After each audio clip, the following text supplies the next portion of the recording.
the Diviner. This ultimate guide is going to focus on a lot of different things.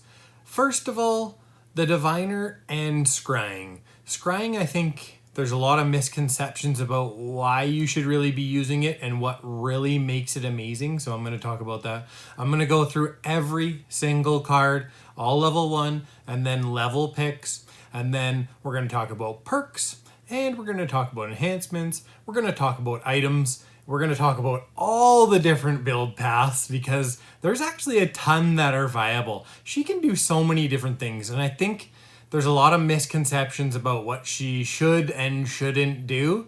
And so, we're going to go through all of these points in detail, and I'm going to be talking about the Diviner in the context of playing in Gloomhaven and Forgotten Circles, just because I think a lot of people now are using the Diviner in original Gloomhaven. And also, when I'm talking, it's going to be a little bit different than a normal guide because the Diviner, she is usually starting out at a higher level because you get Forgotten Circles later on and etc. So, that definitely plays into it as well. Okay, let's get started. Let's talk about Scrying first.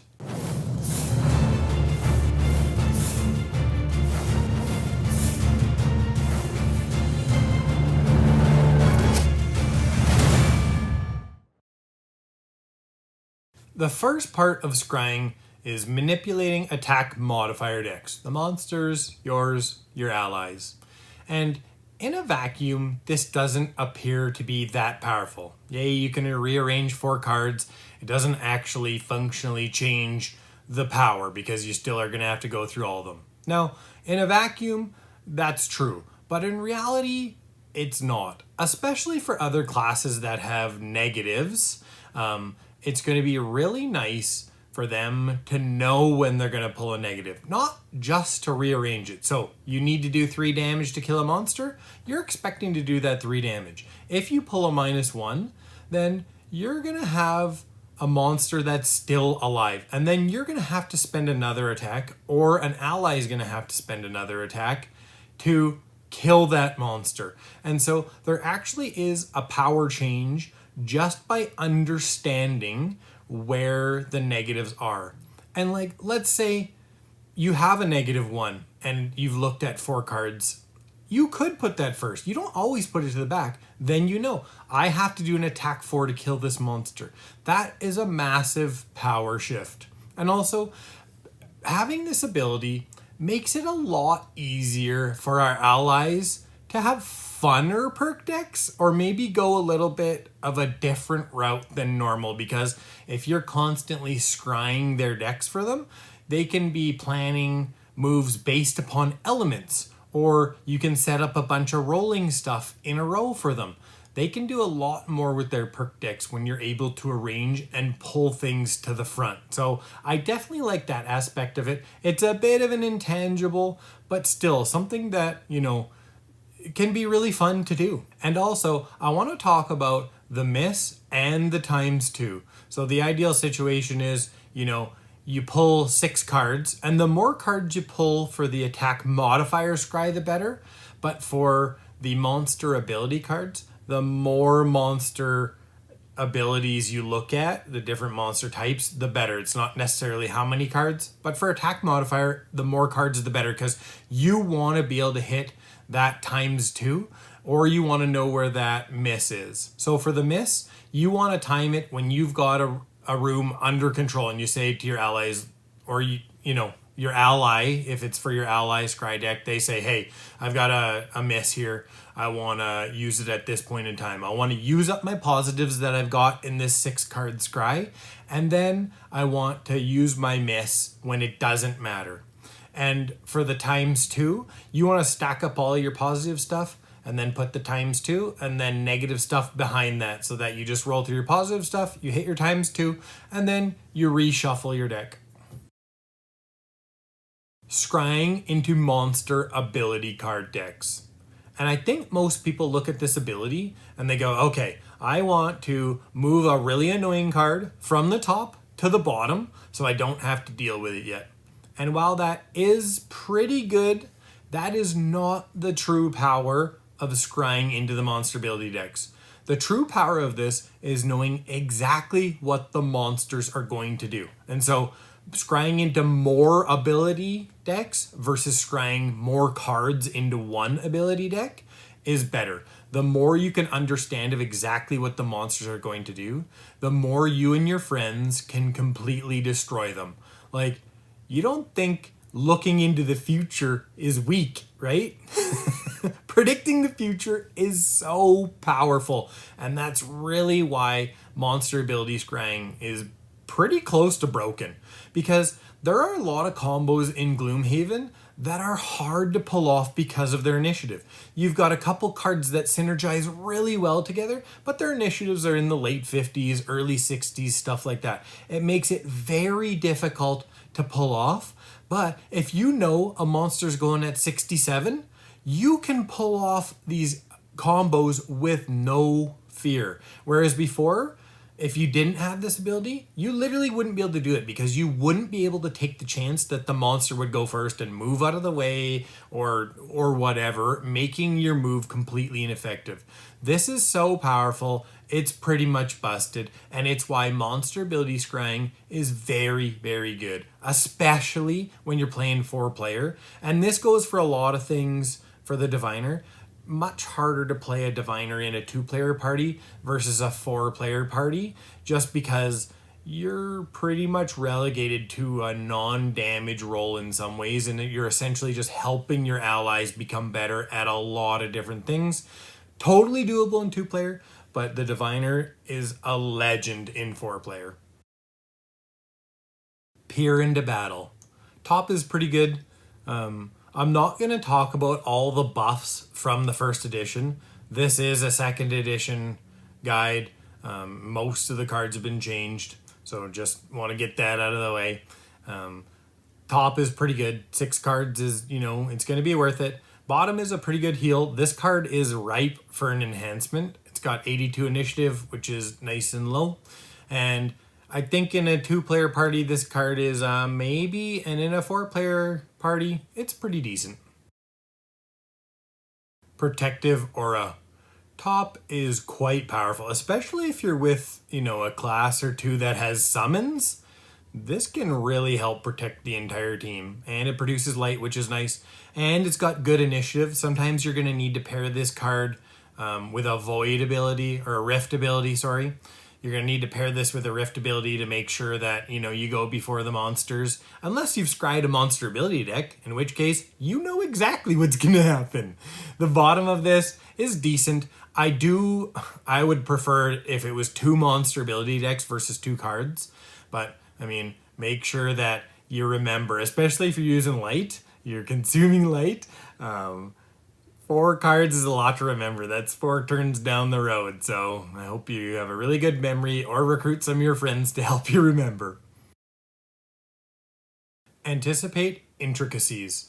Top is pretty good. It's functionally the same as Peer into the Battle. In this you can bury the miss, but it's less cards, so to me they're pretty close. The bottom is pretty decent. A repeatable 2 curse, dish out 2 curses is pretty good, but the range and the fact that it's a bottom makes it pretty tough to pull off, so I'm going to call this card a decent. Once you can teleport with a top, or you can move with a top, becomes a lot easier, becomes a little bit better, and so if you're, building a curse build, you can definitely get some work done with this card. Bad Omen.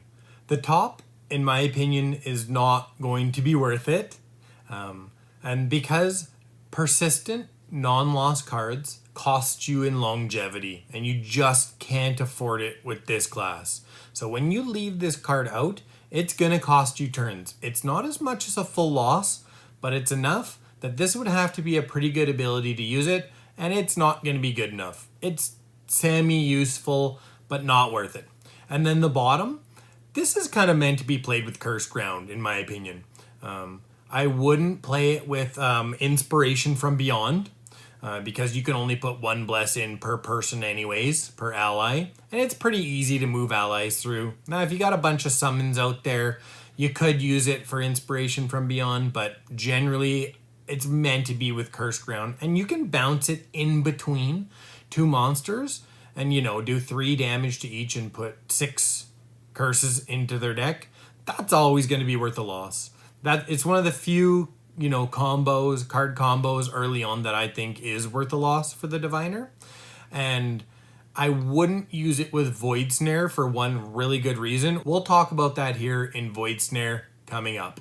Before we get to Void Snare, I hope you're liking the video. If you are, please go ahead and hit the like button. It really helps me out a lot.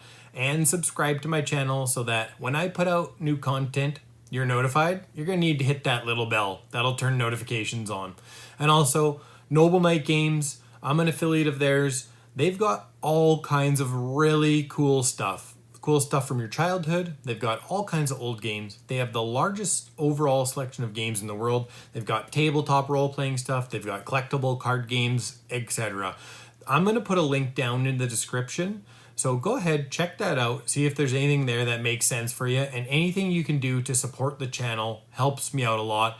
And then I just want to give a shout out to Big Viking Mats. They've sent me this mat for free. I'm really loving it. And if you want, go ahead, check them out as well. Void Snare. And the top is actually very powerful. And I was talking about not using it with Bad Omen. And the reason for that is if you allow monsters to run into the rifts, so if you use positioning correctly and they run into the rift on their turn, they're going to be disarmed for 2 turns. And so this is the difference between this card being pretty good and being close to game breaking. You can do some really amazing things with this if you're really on your game, you're really watching positioning, you're understanding what they're going to do next turn, aka scrying into monster ability cards, and getting those 2-turn disarms. And so when you push or pull or move a rift through them on your turn, the disarm is only going to last for 1 turn. And don't forget this little trick too. So if you've got ranged monsters, have your allies go up close to them. They're going to step back for disadvantage. So to pull this off and get a 2-turn disarm on ranged monsters, you put a rift behind them. They're going to step right back into it to avoid disadvantage. Voila, 2-turn disarm. And then initiative at 25, pretty good as well. And the bottom, also very good. You know, the perk deck of the Diviner is ridiculous. Later on, attack is going to get +2, +3 damage consistently. It's going to be very good for crowd control, etc. Overall, this is a very, very good card. Cursed Ground. And even though I'm just talking about it now, I feel like I've already explained the card just about. Top is good, works with Bad Omen. I like to use it a decent amount, and if you're cursing, I mean, it's going to be a really good, repeatable curse for you. Initiative at 17 is also very good. And then the bottom, the loot one, you're not going to be in range to use this very often. I don't think you're going to use it. And we don't get, you know, a teleport or a move until later levels on the top. And so pretty tough to pull off. I don't think you're going to use it a lot. The muddle can be pretty decent later on, depending on which cards we take, and we'll talk about that in a bit. Inspiration from Beyond. Top is pretty decent, but out of our 3 Rift cards, I'm taking it last most of the time. It does depend on your specific party composition. If you're with a class that hits really hard and uses lost cards and can't afford to miss, and, you know, really benefits from a couple extra 2 times, this card may be better for you. But generally, I'm using Void Snare and Cursed Ground. I believe they're better. And I don't usually use all 3 rifts. So usually I don't take this card. The initiative at 23 is pretty decent. And then the bottom, the move 3, heal 1, and regenerate, we don't get hit very often. So really, this is mostly just a move 3. It's not nearly as good as it would be for, you know, some tanky melee class who's in there, you know, getting hit and wants to move and get a little bit of healing to at least remove conditions or something along those lines. So for me, this card is, you know, below middle of the pack in terms of how I would like to use it.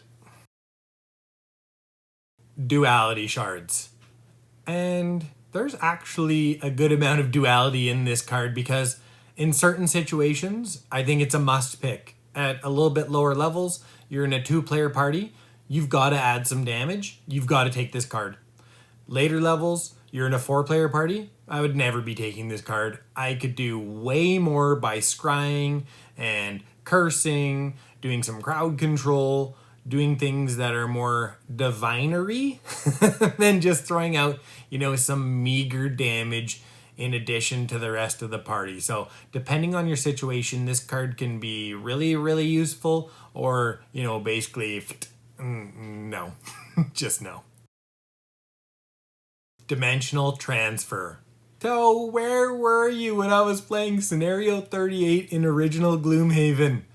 I'm not going to spoiler this, but it's really good for NPC control. And it can also get your reckless friend out of trouble if they, wade in too deep and they're about to get piled on. So yeah, pretty good there. And then you can take a monster out. And lots of times when you stun a monster, you're focusing on other monsters anyways. And so this is pretty close to as good as a stun. So a lot of applications there. And thematically, I actually really love this card. I don't know, it's one of those cards that I just really enjoy, even if it's not overpowered. Initiative is not good. And then placing the Rift down below, it's not very often going to be super useful because you're not, going to be putting that Rift in a good position to, do the right things, let's say. But the teleport is really nice. I mean, essentially it's a move 4+, right? Teleport 4. So overall, pretty darn good card. Ray of Light. Top is actually a pretty powerful heal for a level 1 card. I mean, it's 4 with good range. It's got a couple enhancement pips. It's, empowers light. It's pretty good. Initiative is super rank, but I mean, the heal is pretty good, but I don't think we really need to heal a lot with this class. I would rather just scry and predict the future. I mean, if you could predict yourself not getting into a car accident, wouldn't that be better than having a really good hospital? I'm just saying. The bottom, move 2. This is not bad. It's a lot better because we can move and attack. So if we just need to reposition or something and it's not going to be a good time to, do another bottom action, let's say, then this is just a solid little utility card. Otherworldly Journey. And this card is definitely a Swiss Army knife type of card. The Diviner has a lot of these. Most classes have less, but the Diviner just has so many of these. The top is just going to be useful. You're going to, move a monster so it attacks somebody that you want it to attack. You're going to put them behind a rift so that they can walk through a rift next turn. Planning. You should always be planning with the Diviner, and this is a great card for setting up another turn. It's not super powerful, but I mean, still pretty decent. The bottom is, is good. I mean, you're going to be able to teleport when you need to. Teleport 4 is good. So overall, not a powerful card, just it's got some utility. It's got a lot of utility. Clairvoyance. Top is okay, and if they've pulled the monsters, if they pulled a bunch of negative cards, this card does go up in value. But really, with 5+1s, 5 negative ones, 6 zeros, a -2, a +2, a ×2, and a miss, in a vacuum, this is only worth half a damage per attack. So it's like 0.5 shield. I mean, it's not super great. And because you're scrying, because that's what you like to do, you know what's going to happen. And so you should, some of the time at least, know exactly what's going to be happening anyways, rendering this card as a whatever. Unless you know things are going to get absolutely brutal for you. The initiative at 8, though, is great. You're going to use this with some of your Rift cards to make sure that you get your Rift ability going before the monsters take their turn. And then the bottom, this is great. I love it. I love it for the bottom. Looking at multiple monster ability decks is going to allow you to, know exactly what they're doing, predict the future, and be all powerful. Not all powerful, but it's really good. I like using the bottom. Good card. At level 2, we have Revitalizing Fount, and we have Gift of the Void. Revitalizing Fount top is not really very good, but it has literally saved a scenario for me, and it's going to be one of those oh poop moments where you're like, we're going to die if we don't do this. So everyone huddle around a hex next turn, and I'm going to cast this spell and protect everyone, and we're going to make it through the scenario. Cheering ensues. The bottom, though, is really what makes Revitalizing Fount good. Adding and being able to place an extra rift at range is nice, and then you can drag a monster through multiple rifts in a row sometimes if you want, using something like Curse Ground, so pretty good. And then Gift of the Void, the Strengthen and the Bless, it's not bad, but range 2 is kind of a pain. Even though it's on the top, I'd rather be doing other top actions. If this was on the bottom, it would be better. Yeah, it would be better. And then the bottom of this card, where you can place a rift and then move 3, then remove all negative conditions on an ally. It's okay. The rift placement is not going to be very good because it's in the hex where you started. So it's usually not going to be that great. I'm taking Revitalizing Fount most of the time just because it has so much good utility, and for the once in a while cheer moment when you save a scenario. At level 3, we have Envision the Course, and we have Call of the Nether. Envision the Course top is just a more powerful peer into battle. It can be pretty good. The bottom Ghost Falcons are a bit all over the place. They can actually help you output some damage. So if you need to add some damage to your party, these guys can help, but you better be on top of your scrying game and really paying attention, because you're going to have to go and look at a battlefield and understand the exact order of monsters and hopefully place your negatives, the monster negatives, so that, you know, your falcons can stay alive, and you're also going to have to stay on top of ability cards. I don't know if anyone remembers that movie Limitless. Yeah, you are going to need some of those Limitless pills when you're playing this class, because there's going to be so much information that you're going to have to take in and digest and then spit out into effective turns without sitting there working up spreadsheets mid-turn. And then Call of the Nether, the top. This is really actually quite a useful ability. You're always going to find this useful at least once to suck a really annoying ranged monster into the right spot, stuff like that. Usually you're going to want to go invisible though, because you're so squishy and you don't want to get yourself into trouble. And then the bottom of this card is pretty good, especially in 2-player. If I'm playing 2-player, I think I'm taking Call of the Nether most of the time because it's just safe, consistent damage, whereas Ghost Falcons can definitely do more damage than Call of the Nether, but it's pretty darn risky. And I think because Ghost Falcons are a loss, the risk, you better be confident in your ability to make the right calls. Otherwise, take Call of the Nether. It's going to be a lot easier on you. At level 4, we have Preordain the Path and we have Cleansing Rite. Preordain the Path is a very good card. It's like a gold Swiss Army knife. The top is useful for just repositioning around the battlefield, and if you know what abilities are coming up next from the monsters, very helpful. And then the bottom of this is great. Knowing the full turn of all monsters, the full next turn, it's going to be really good. You have a good memory though, or have your friends help remember. I mean, one trick I like to use, just assign it to somebody and say, hey, you remember exactly what's going on with these guys, because the worst thing to do with the diviner is to use your abilities and then forget what is happening. Now, I think there may be some sort of loophole out there where you can flip the cards over and leave them like that. I always just did a memory game, but I mean, you get to do whatever you want. It's a board game. And then Cleansing Rite. Cleansing Rite is one of those sideboard cards that you are going to love it in certain situations. And then other times it's kind of like, yeah, whatever.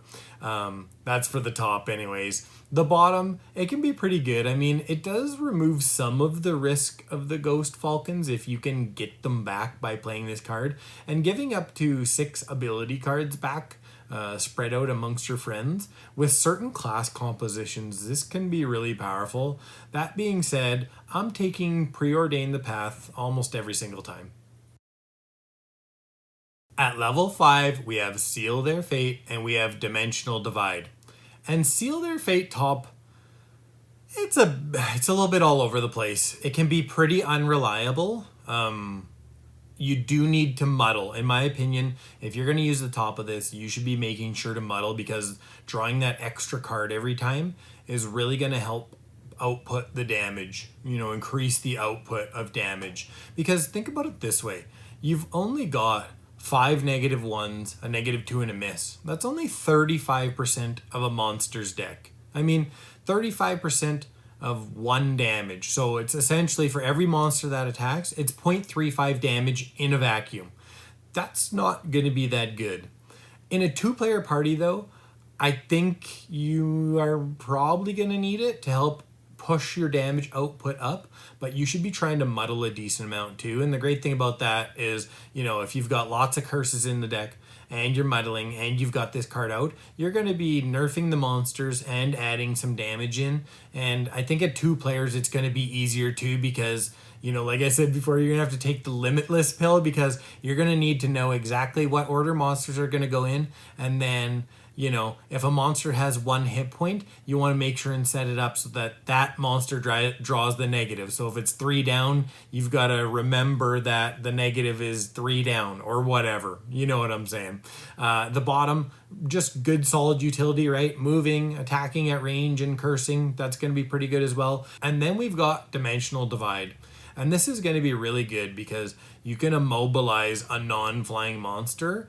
And if you put this in a doorway, it's a great doorway move. You're going to be able to stop a monster, and then it can actually stop other monsters from passing through, because as they hit the rift, they're going to have to be immobilized. If a monster's already on that hex, anyone who's not flying isn't going to be able to go through there. They're not going to be able to find a path, because they would be immobilized on top of the other monsters. So you can really slow down a room by chucking this rift on a doorway. So it's really quite good. And then it also has very good initiative.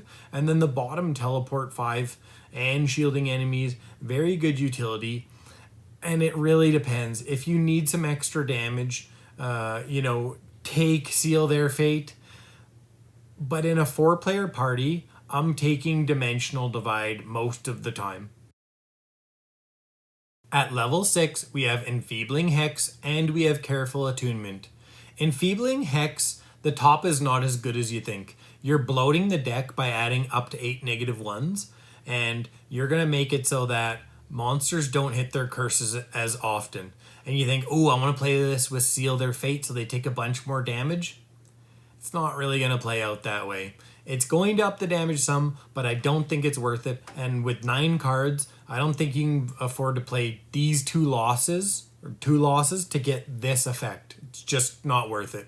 The bottom, though, is really good. Muddling all enemies with no range requirements is going to be very good. And then on top of that, you get to strengthen your allies, you get to make dark, and you get an XP. That's a pretty good bottom. I think Muddle is, underrated by a lot of people. And especially for this class, when you're cursing, it's nice to just, crush through cards via Muddle.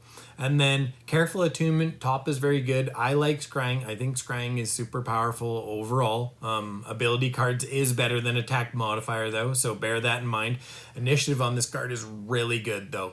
And it's going to be really helpful for us to, pull off our Rift abilities before the monsters go. Move 4 is really nice. And then you get to, protect some of your allies. So that, all positives are turning into -1s, essentially. I think if you took Seal Their Fate, you should take Enfeebling Hex for the bottom Muddle and, the other bonuses.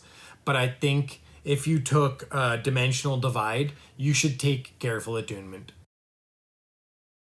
At level 7, we have Curative Flux and we have Ethereal Vortex. Curative Flux top, the heal, it's one of the better heals in all of Gloomhaven. No range requirements, heal everybody, give them regenerate. It's pretty darn good. That being said, I still would rather predict the future and not really get hit. I think if you're predicting things right, you're not going to need a lot of healing. Your party's not going to need a lot of healing. And the bottom, it's just one of those really good, powerful late game moves. You've got a top move, with Preordain the Path. You can move in, stun up a whole room. It's going to be pretty good. Stunning, everything within range 3 is always going to be good, even for a loss. And then we've got Ethereal Vortex. This top attack is really good, and because you get to move all the rift tokens, it sets you up for future turns, and then it allows you to add some direct damage and attack, and your perk deck is going to be pretty good by this point, so you're actually going to be doing a lot more damage than you think with this, and it's reusable, so very good. And then the bottom is situationally awesome. If you've left a rift behind and you're in some sort of objective, or you need to go back, I mean, this can be amazing just to shuttle your whole team around between a couple of points. So situationally very powerful. I'm taking Ethereal Vortex almost every single time. At level 8, we have Deep Contemplation and we have Anguish and Salvation. Deep Contemplation top, pretty darn good. It's a very bizarre pattern and you can fill it out. There's enhancement pips everywhere. If you have thousands of gold, I mean, this is going to be super expensive. I haven't mathed it out. It just feels like it's going to be in the thousands. It's very good, though. Attacking with AoE, immobilizing, range, creating elements for yourself. I mean, all good stuff. It's got a nice late initiative, so if you want to go late, you can. And then the bottom is also quite good, too. Looking at multiple monster ability decks and looking at multiple cards can be quite good. And then we've got Anguish and Salvation. The top, I mean, this can be okay. I mean, Retaliate 3 is fine. I don't love it. It doesn't fit thematically for this class, to me. Initiative at 21, though, is decent. And then the heal 6 is fairly powerful. But again, I don't love the healing in this class. I just don't think we need it as much if we're really, playing optimally. I'm taking Deep Contemplation pretty much every time. At level 9, we have Hand of Destiny and we have Planar Fisher. Hand of Destiny top is really good, actually. I really like just, the theme of it, and it's actually quite powerful in a big party. It's actually going to be really busted. And then 96 initiative, nice and late. And the bottom, you think, yes, I'm going to remove one of those summon cards or whatever. It's not worth it. The power of the ability card Scrying is knowing exactly what's going to happen, not removing when they can summon or something along those lines. There's not enough, ridiculously overpowered ability cards to want to remove them, especially for a loss. I'm never playing this bottom.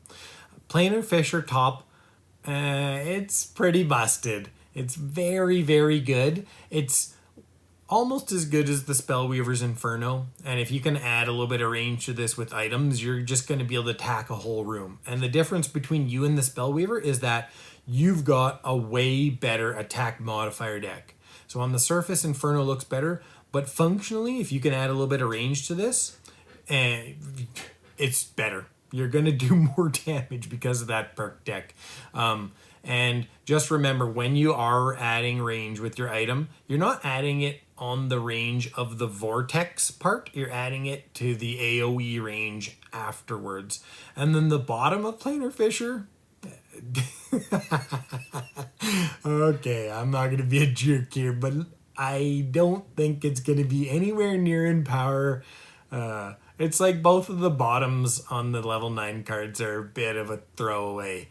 I mean, at level 9, you're going to have some pretty tough enemies. This guy only has 9 hit points. He's a melee monster. He's doing 2 measly damage, and he's cursing. He's going to get, 1 or 2 curses in? Maybe?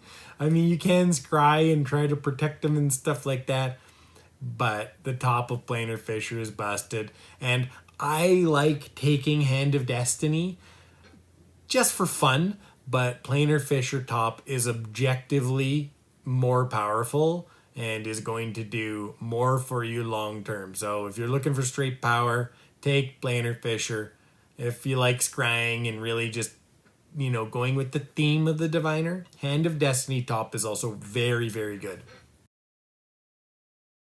Okay, let's talk enhancements. Peer into battle. The bottom, you're going to add Bless, you're going to add Strengthen. It's going to affect everybody. And yes, the card heals everybody, it regenerates everybody, and it adds, and it blesses or strengthens anyone if that's what you want to do. And then we've got Curative Flux. Same thing. I don't really recommend, taking Curative Flux, but if you do, you can enhance it, and it's going to be pretty darn good after that. And then Planar Fisher. I mean, it's like Curse NATO, Curse NATO is the Cragheart's Dirt Tornado. You add Curse to it, and you just curses everywhere. Same sort of thing with Planar Fisher. It's gonna be pretty darn expensive, but I mean, if you got a lot of gold kicking around, it's gonna take it from, almost busted plus. It's gonna get ridiculous. I mean, you're never gonna lose again playing that combo. Perks for the Diviner are so straightforward. They're so powerful, though. Because you're not really supposed to attack a lot, they've made the perk deck really powerful. So get rid of all your negatives first. I mean, get rid of your negative ones and your twos, and then just start adding in. I like to get rid of the plus ones and add in the plus threes, because it keeps the deck reasonably thin and really powers it up. And then just do whatever feels right. I mean, most of this stuff is pretty good because it's all adding damage to you. Okay, let's talk items. And there's going to be spoilers in here. I think they're Prosperity 7 or 8 spoilers. We're going to go Hawk Helm because Planar Fisher. We're going to go Telescopic Lens because of Planar Fisher. Both those are going to add a range and make Planar Fisher just, ridiculous. And then we're going to take as many Stam Potions as we can get our hands on because we're a 9 card class. That's always going to be really helpful. And then one other thing I like taking is a Cloak of Invisibility. And this is good so that you can position yourself as an invisible pillar sometimes to path monsters through your rifts. And also for when you use your switch card, if you don't have dark around, you can keep yourself safe and, switch in to the fray without, getting murdered. The Diviner's a great class, very complicated, so many build paths. I hope this helped you, and thank you so much for watching the video.